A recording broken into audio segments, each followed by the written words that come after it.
नमस्कार दोस्तों, मैं रविंद्र चौहान आज जोधपुर के राठौड़ वंश पार्ट 2 लेकर फिर आपके बीच में यूट्यूब चैनल के ऊपर हाजिर हूं। राजस्थान के इतिहास में एकीकरण से पहले 19 रियासत थी। 5 रियासतों का इतिहास पूरा हो गया। अब नंबर चल रहा है इस जोधपुर या राठौड़ या मारवाड़ रियासत का। तो देखो, पीछे की क्लास में मैं बता चुका था ये मारवाड़ रियासत या जोधपुर रियासत कहां तक थी।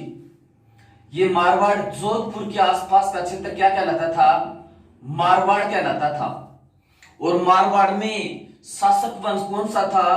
राठौड़ वंश शासक था। 7-8 राजा हो गए थे पहले के। आज 1 नंबर पर राजा है राव जोधा। राव जोधा मारवाड़ जोधपुर या मारवाड़ का अगला शासक है राव जोधा। ये 1438 से और 89 तक रहे। 1438 से और 1489 तक रहे राव जोधा।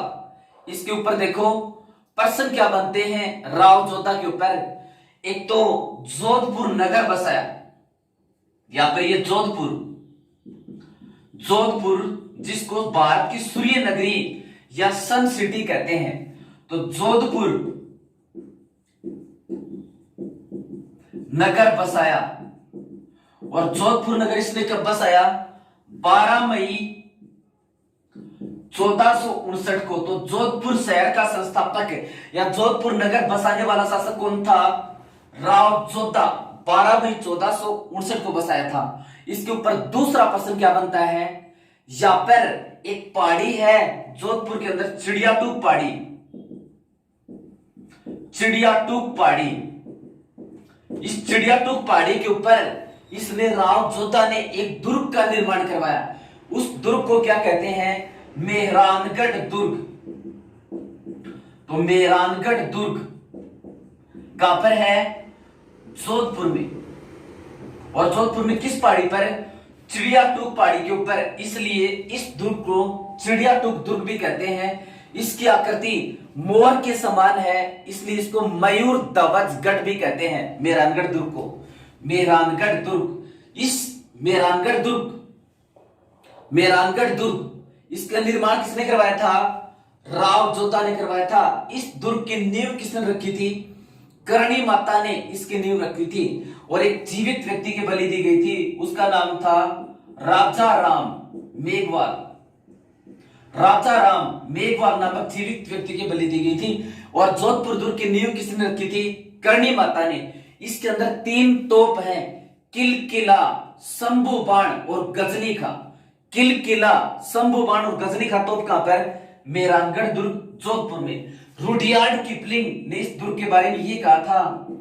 रुडयार्ड किपलिंग ने मेहरानगढ़ दुर्ग के बारे में ये कहा था कि इस दुर्ग का निर्माण मानव ने नहीं, शायद देवताओं, परियों या फरिश्तों ने किया होगा।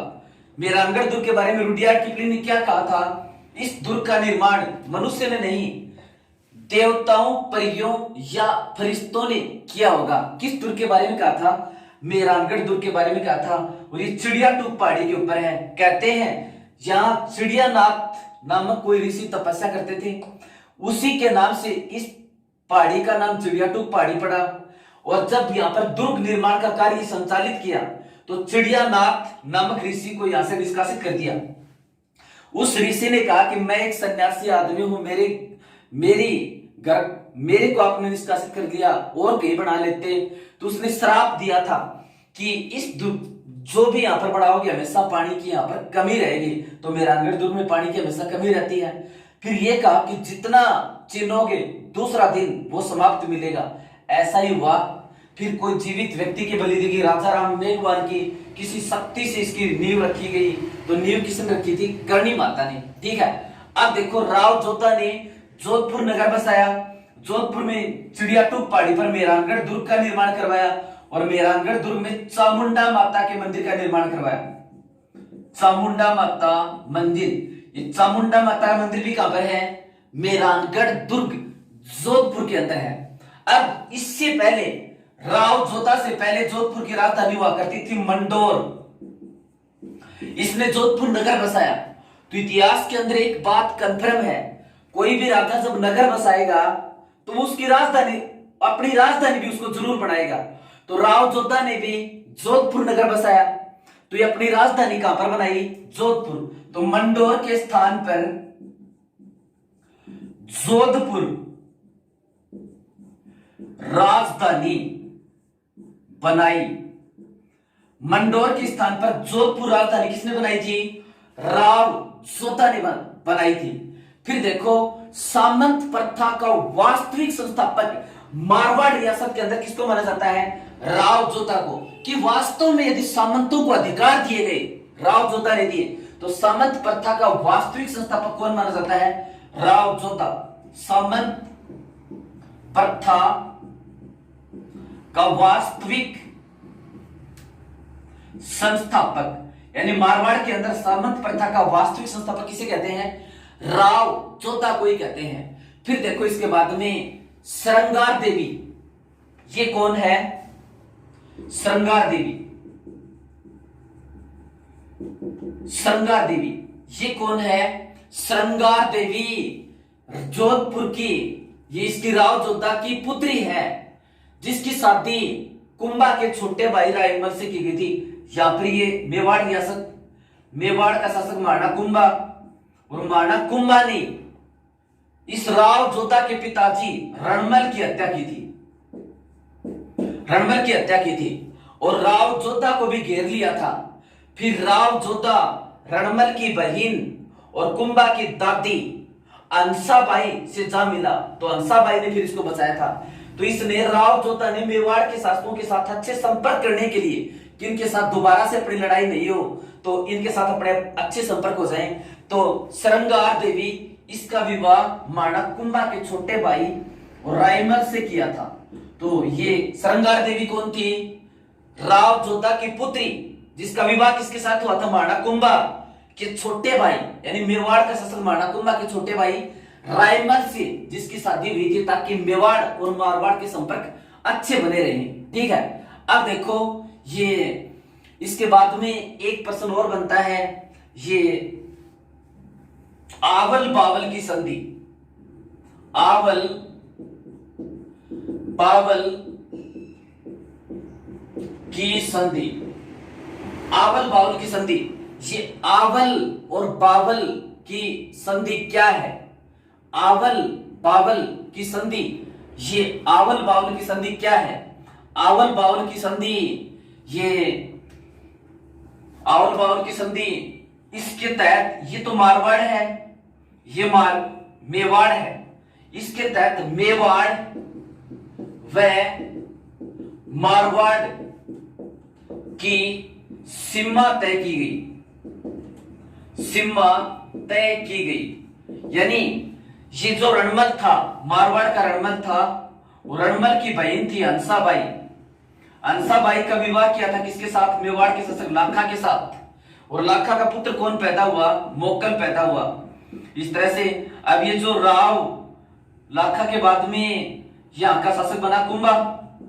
अब जब आगे कुंभा शासक बना, तो कुंभा ने तो रणमल की हत्या की थी, और रणमल का पुत्र था राव जोधा। उस समय राव जोधा ये भी मेवाड़ के दरबार के अंदर ही था।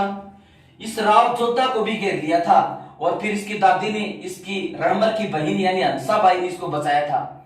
अब मेवाड़ और मारवाड़ को लेकर सोचत, जो पाली में पड़ता है, सोचत की सीमा को लेकर के विवाद था। यह विवाद निपटाया, यानी मेवाड़ और मारवाड़ की सीमा का सही ढंग से निपटारा करवाया गया। किसके द्वारा? इस रणमल की बहन थी अंसाबाई के द्वारा, अंसाबाई के द्वारा, अंसाबाई ने मध्यस्थता की थी। तो आवल बावल की संधि, इसके तहत मेवाड़ और मारवाड़ की सीमा का निपटारा किया गया, यानी सीमा तय की गई। ठीक है, अब देखो इसके बाद में आगे क्या प्रश्न बनते हैं। इसके बाद में एक ये राव जोधा का बड़ा पुत्र था राव बिक्का। राव जोधा का बड़ा पुत्र था राव बिक्का। अब राव बिक्का को राजा ने बनने दिया, राजा बना सातल देव। तो देखो राव भिक्का का त्याग, यहां पर एक छोटा सा राव भिक्का का त्याग कैसे, राव जोधा का बड़ा पुत्र है ये, वैसे राजा बनना चाहिए था। तो देखो ये किस तरह से क्या घटना हुई, राव भिक्का ने गद्दी क्यों छोड़ी। ये राव जोधा था वो हाड़ी रानी जसमा दे से अधिक प्यार करता था। राव जोधा हाड़ी रानी जसमा दे से अधिक प्यार करता था। राव जोधा हाड़ी रानी जसमा दे से अधिक प्यार करता था। और ये जोधा जसमा दे के पुत्र सातल देव को उत्तराधिकारी बनाना चाहता था। जसमा दे का पुत्र कौन था, सातल देव। इस सातल देव को उत्तराधिकारी बनाना चाहता था कौन, राव जोधा। जबकि जोधा का बड़ा पुत्र कौन था, जोधा का बड़ा पुत्र था ये इसका भिक्का। राव जोधा का बड़ा पुत्र कौन था, भिक्का, यानी राजा बनना चाहिए था भिक्का। तो देखो इतिहास के अंदर फिर क्या घटना घटती है, इतिहास के अंदर क्या घटना घटती है। ये जोधा का एक भाई था कांदल सिंह, राव जोधा का भाई, जोधा का भाई था कांदल सिंह। राव जोधा का भाई था और कांदल सिंह क्या करता था, ये इसार, इस क्षेत्र के आसपास लूटपाट करता था। इसार के आसपास लूटपाट करता था, ये इसार के आसपास लूटपाट करता था उस समय। और दिल्ली का शासक कौन था, बहलोल लोधी, बहलोल लोधी। और बहलोल लोधी ने अपना सूबेदार भेजा सारंग खां, सारंग खां अपना सूबेदार भेजा। और सारंग खां ने इसको फिर मार दिया, किसको, कांदल सिंह को, जो इसार के आसपास लूटपाट करता था, यानी राव जोधा के भाई को मार दिया। फिर से बताता हूं, राव जोधा का भाई था कांदल सिंह, ये इसार के आसपास लूटपाट करता था। इस कांदल सिंह को बहलोल लोधी ने अपना सेनापति या सूबेदार सारंग खां भेज करके कांदल सिंह को मार दिया। कहने का मतलब इस सारंग खां की और राव जोधा की दुश्मनी होगी, क्योंकि राव जोधा के भाई को मार दिया। तो राव जोधा ने क्या किया, राव जोधा और उसका बड़ा पुत्र दोनों रवाना हुए उसको मारने के लिए। और सारंग खां को राव जोधा और राव भिक्का दोनों सेना लेकर के रवाना हुए, इसको जांस नामक स्थान के ऊपर मार दिया। जांस स्थान पर मारा, जांस स्थान के ऊपर किसको मारा, सारंग खां को जांस नामक स्थान के ऊपर मार दिया। फिर इसको मार करके, जांस नामक स्थान के ऊपर मार करके वापस आ रहे थे राव जोधा और ये भिक्का इसका पुत्र, तो वापस आ रहे थे। तो वापस आते समय द्रोणपुर में ये डटे, द्रोणपुर में डटे, जो आजकल ताल छापर कहलाता है, चूरू में है। कौरव और पांडवों के गुरु द्रोणाचार्य ने इसको बसाया था, इसलिए ये द्रोणपुर कहलाता है। तो द्रोणपुर में रुके, कौन रुके, ये राव जोधा और उसका पुत्र भिक्का दोनों रात को रुके। रात को रुके तो जोधा ने इसको एक बात कही कि बेटे तेरे को गद्दी छोड़नी पड़ेगी, यानी राजा बनने के लिए तेरे को मना करना पड़ेगा। और लाडनू जो तेरी जागीर है, वो लाडनू का जागीरदार था भिक्का, लाडनू जो जागीर है वो मेरे नाम करवा दे। लाडनू जागीर, यानी राव जोधा ने भिक्का को दो बात कही कि लाडनू जागीर, लाडनू जो नागौर के अंदर है, लाडनू जागीर तू मेरे नाम करवा दे और तू राजा नहीं बनेगा। फिर भिक्का ने कहा चलो ठीक है पिताजी, मैं दोनों बात आपकी मान लूंगा, राजा नहीं बनूंगा, लेकिन आपका छत्र, आपकी तलवार, आपका मुकुट, ये चीजें सिर्फ मेरे को आप दे देना और गद्दी पर किसी और को बैठा देना। राव जोधा ने कह दिया चलो ठीक है, गद्दी पर तू और बैठेगा, ये तेरे को छत्र वगैरह ये सारे मिल जाएंगे। इस प्रकार से भिक्का की फिर राजा बनने की मना हुई। और आगे राजा कौन बनता है, राव सातल देव। आगे राजा कौन बनता है, राव सातल देव। तो आज का 2 नंबर शासक राव सातल देव। जोधपुर का अगला शासक राव सातल देव। मारवाड़ का अगला शासक राव सातल देव। और राव सातल देव ये कब से कब तक रहा? 1489 से 92 तक। राव सातल देव 1489 से 92 तक। इसके टाइम में देखो क्या घटना घटती है, इसके टाइम में और क्या घटना घटती है। 1490 के अंदर अजमेर किया कि मल्लू खां ने राव सातल देव के भाई वर सिंह को छत से बुलाकर बंदी बनाया। सातल ने फिर उसको छुड़वाया और ये मल्लू खां था युद्ध भूमि से छोड़कर भाग गया। देखो क्या घटना घटती है राव सातल देव के काल में। 1490 की घटना है। यह राजस्थान है, यहां पर ये मारवाड़ रियासत का इतिहास हम पढ़ रहे हैं। मारवाड़ का शासक था सातल देव 1490 के अंदर। इधर से अजमेर का, ये अजमेर है, अजमेर का और सूबेदार था मल्लू खां। अजमेर का सूबेदार कौन था? मल्लू खां। राव सातल देव के टाइम में 1490 की बात है। अजमेर के हाकिम मल्लू खां ने राव सातल देव, ये अजमेर का हाकिम मल्लू खां, इसने राव सातल देव के भाई वर सिंह को धोखे से बुलाकर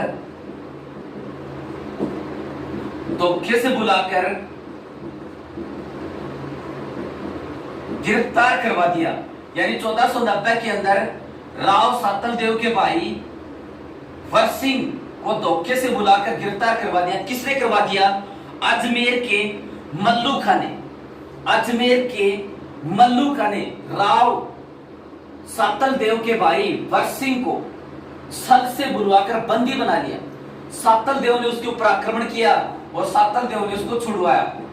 सातल देव ने उसे छुड़ाया या छुड़वाया, एक ही मतलब है, उसको छुड़ा दिया। अब आगे देखो क्या घटना घटती है। मल्लू खां ने 140 गणगौर कन्याओं, मल्लू खां ने, ये जो मल्लू खां युद्ध भूमि को छोड़ करके भाग गया था, लेकिन 140 कन्याओं को गणगौर त्योहार पर बंदी बना लिया। 140 कन्याएं गणगौर त्योहार के ऊपर नाच गायन का काम कर रही थी और नाच गायन का काम कर रही थी, तो मल्लू खां ने इनको गिरफ्तार कर लिया और मल्लू खां के जो सेनापति था गुड़ले खां, उसने 140 और कन्याओं को गिरफ्तार कर लिया जो मारवाड़ रियासत की थी और मारवाड़ के साथ इसका संघर्ष चल रहा था। सातल देव उसे अपने भाई को छुड़वाया और ये मल्लू खां अजमेर का युद्ध भूमि से भाग गया।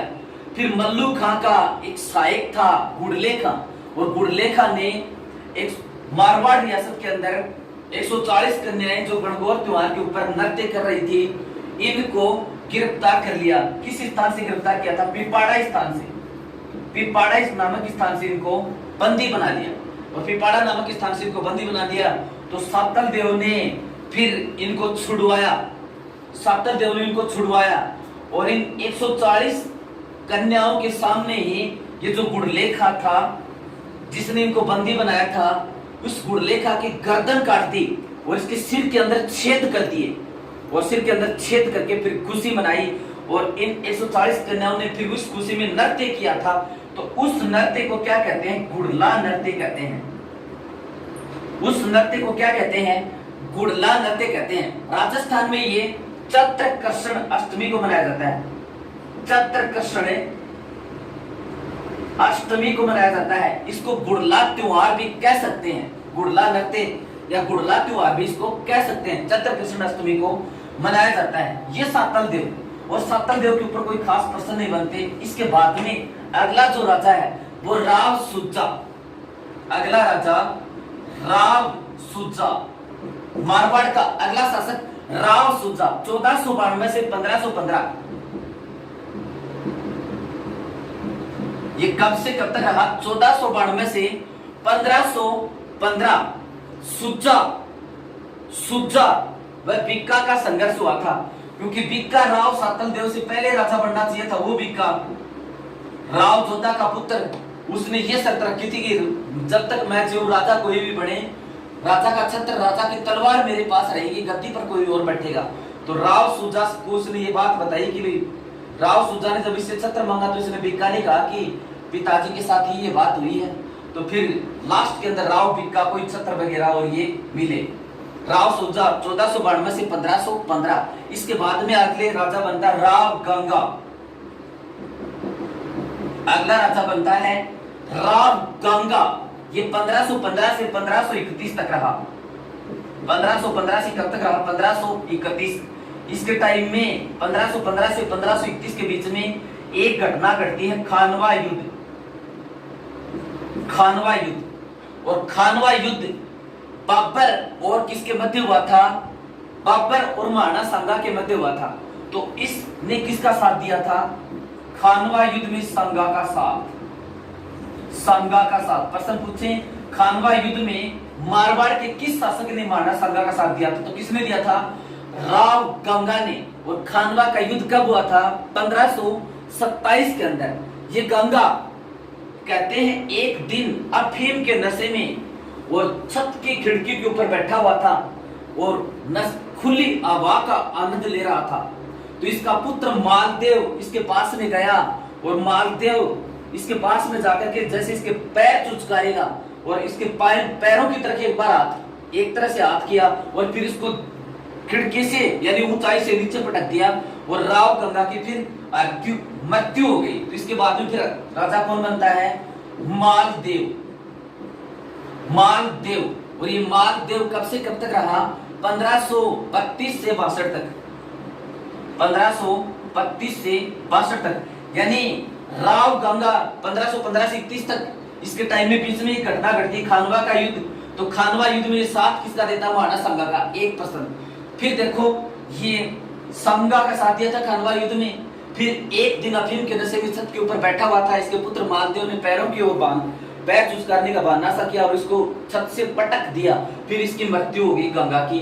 तो राजा फिर कौन बना? मालदेव। तो अपने पिता की हत्या करके राजा बना मारवाड़ के अंदर, इसलिए इसको मारवाड़ का पितृहंता किसे कहते हैं? मालदेव को। पहला क्वेश्चन, मारवाड़ का पितृहंता।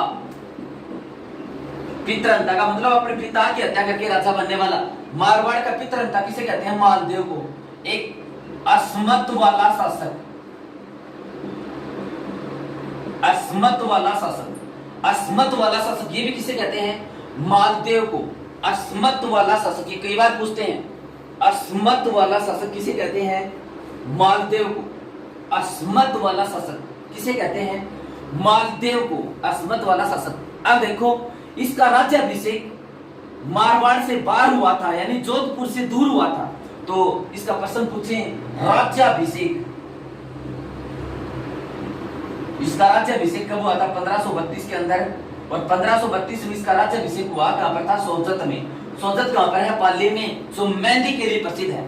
तो मालदेव इसका राज्याभिषेक 1532 में सोजत, और सोजत है कहां पर? पाली में। और विश्व प्रसिद्ध मेहंदी राजस्थान में किस स्थान की है? इस प्रश्न का उत्तर आता है सोजत। और सोजत है कहां पर? पाली के अंदर है। फिर देखो इसके अंदर और क्या प्रश्न बनते हैं मालदेव के ऊपर।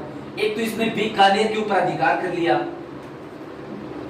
बीकानेर पर अधिकार कर लिया था। ये मारवाड़, ये बीकानेर,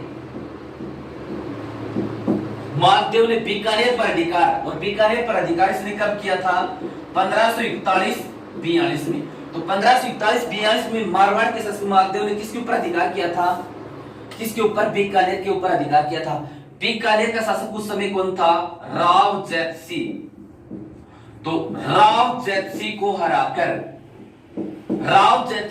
बीकानेर के ऊपर अधिकार करने वाला मारवाड़ का शासक कौन था? तो इसका उत्तर क्या होगा? मालदेव। इसका जो सबसे महत्वपूर्ण प्रश्न है मालदेव का, वो सबसे महत्वपूर्ण प्रश्न ये है, गिरि सुमेल का युद्ध।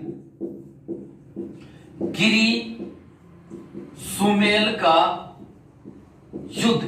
और गिरी सुमेल का युद्ध, गिरी सुमेल का युद्ध जो 1544 के अंदर हुआ था।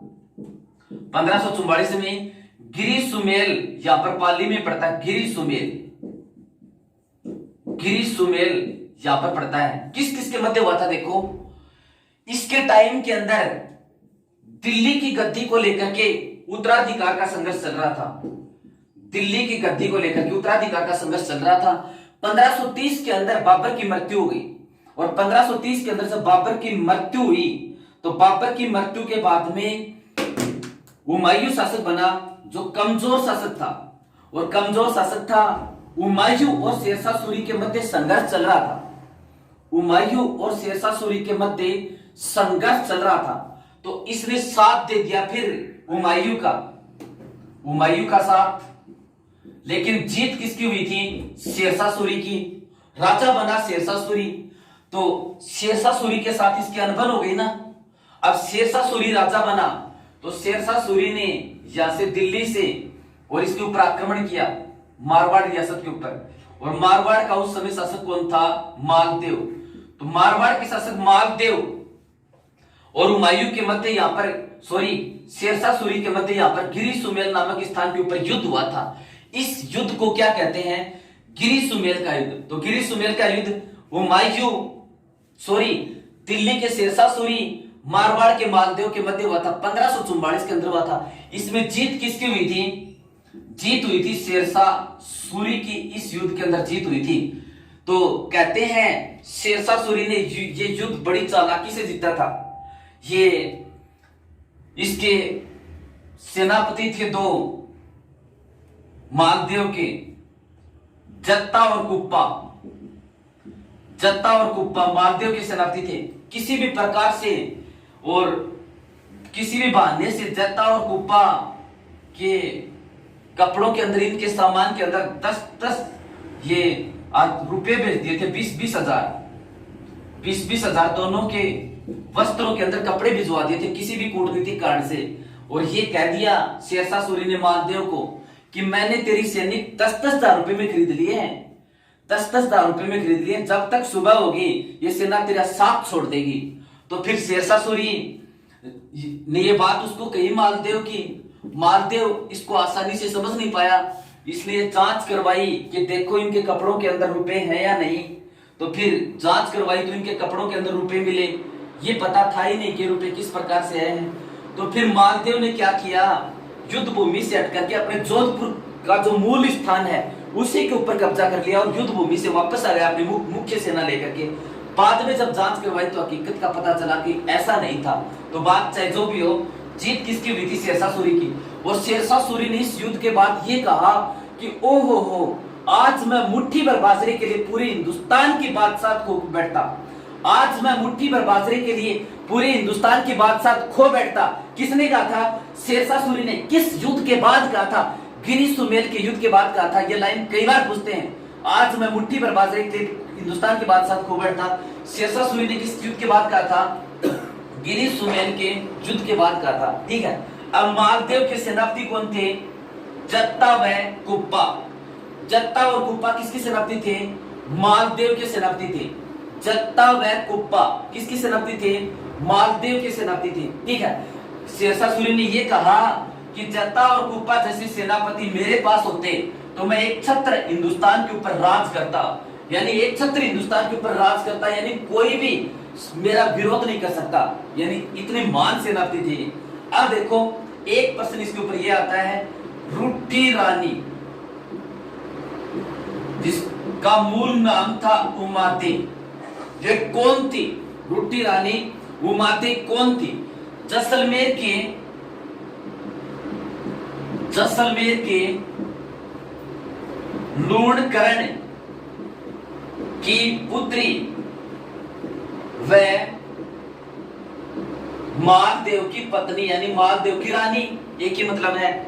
इसके ऊपर प्रश्न बार बार पूछते हैं, रुट्ठी रानी का मूल नाम क्या था, किसकी पत्नी थी, किसकी पुत्री थी। तो दो प्रश्न तो यहाँ पर क्लियर हो गए। ये मारवाड़ का रियासत हम पढ़ रहे हैं, मारवाड़ रियासत, मारवाड़ का शासक मालदेव चल रहा अपने। मालदेव की एक रानी थी उमाते, जो इतिहास में रूठी यानी रूसी हुई रानी के नाम से प्रसिद्ध है। तो इसके ऊपर प्रश्न क्या बनते हैं, ये जैसलमेर के किस शासक की पुत्री थी? लूणकरण की पुत्री थी। रूठी रानी उमादेव मारवाड़ की किस शासक की पत्नी थी? मालदेव की पत्नी थी। अब बात क्या हुई, जब शादी की पहली रात कोई एक दासी को इसने मनाने के लिए भेजा मालदेव को, तो मालदेव नशे में था और बारमली दासी को भेजा। मालदेव नशे में था और वो आया नहीं, उसने बारमली दासी के साथ ही रात व्यतीत कर ली। बारमली दासी के साथ ही रात व्यतीत कर ली। तो फिर देखो इस बात का जब उसको चला, उमादे को पता चला, तो वो नाराज हो गई और रूठी रानी वहां से फिर तारागढ़ के दुर्ग के अंदर उसको रखवा दिया गया, रूठी रानी को। फिर देखो इस बात का पता जब लूणकरण को चला, तो लूणकरण ने मालदेव को मारने की योजना बनाई, लेकिन मालदेव के पास उसकी सास ने पुरोहित राघव देव के माध्यम से सूचना भिजवा दी। राघव देव के माध्यम से सूचना भिजवा दी कि इस तरह से बात चल रही है। फिर देखो मालदेव ने अपने दरबारी विद्वान ईश्वरदास बारठ को उसको मनाने के लिए भेजा, रूठी रानी को ईश्वरदास बारठ को मनाने के लिए भेजा। बताते वो मान भी गई थी, लेकिन फिर अन्य रानियों के बहकावे में आकर के वो फिर से और वहां पर जाने के लिए उसने मना कर दिया। अन्य रानियों ने और आशा बारठ को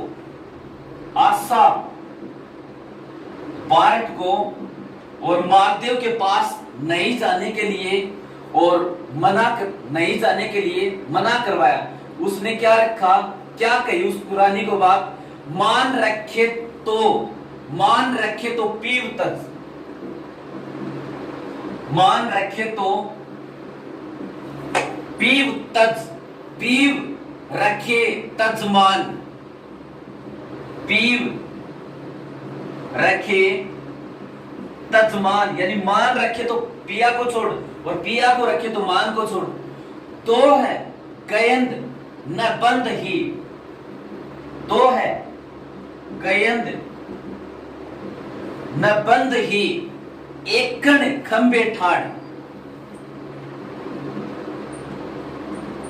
एकण खंबे ठाड़, ये बात उसको कही और रानी ने फिर जाने के लिए मना कर दिया। रानी ने अपने दत्तक पुत्र राम के साथ अपना जीवन व्यतीत किया। दत्तक पुत्र राम यानी गोद लिया हुआ पुत्र राम, उसी के साथ जीवन व्यतीत किया। एक बार फिर से बताता हूं, रूठी रानी जिसका मूल नाम था उमादे, मूल नाम उमादे एक प्रश्न, जैसलमेर के लूणकरण की पुत्री दूसरा प्रश्न, मालदेव की पत्नी तीसरा प्रश्न। पहली रात को ही मालदेव के साथ इसकी अनबन हो गई थी, इसने बारमली दासी को मनाने के लिए भेजा था।